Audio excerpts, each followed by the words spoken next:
Here's a recipe I used to use quite frequently, and I'm going to bring it back again because I love it so much, and you will too. It's a cheese and onion tart. So I made a savory pie crust, and you'll find that recipe on the website.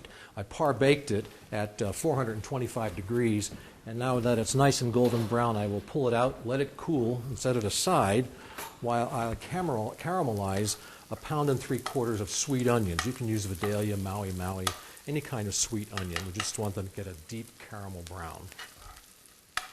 So I put the caramelized onions on the cooled tart crust, and now I will cover that with about 8 ounces of shredded Gruyere cheese. If you don't have Gruyere, you can use Swiss.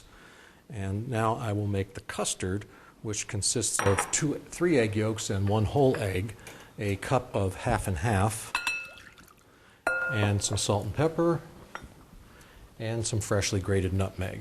I'll whisk it all together and then carefully ladle into the tart crust, and then we'll bake it in a 325 oven for 50 minutes until it's puffed and golden.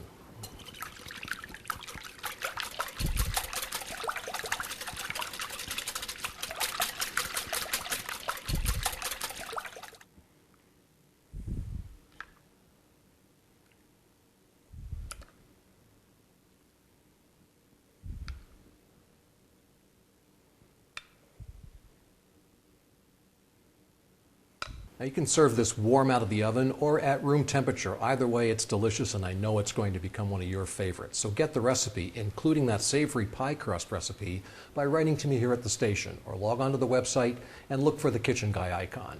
Thanks for visiting Kitchen Guy, the tastiest 2 minutes in television. Come back and see me soon.